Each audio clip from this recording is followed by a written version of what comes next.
Hello，今日同大家去分享特立獨行嘅十神組合。其實八字嘅十神組合影響住我哋一個人嘅行事處理嘅方式。有好多嘅人同你唔一樣，有啲人佢可以靠長輩、靠親戚、靠朋友，但係有啲人佢就只能夠靠佢自己。我講緊嘅係，當你嘅八字有食傷，但係就冇印星同埋比劫星，而且食傷好強嘅人。佢喺個性上面真係比較特立獨行，凡事都親力親為，而且佢嘅膽非常之大嘅喎，鍾意冒險，唔在乎世俗嘅眼光，自救嘅能力非常強。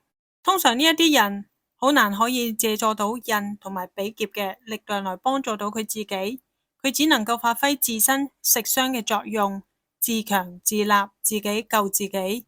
可能你會經常聽到什麼白手起家嘅人，大多數都係呢一種八字組合嘅類型。呢種人就係我哋所講嘅特立獨行嘅人，佢有自己嘅思想，係一個獨行俠。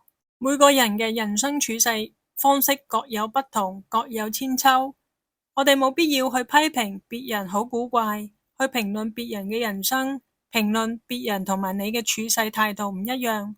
所以八字學其實係一門令到你不斷成長嘅學問。拜拜。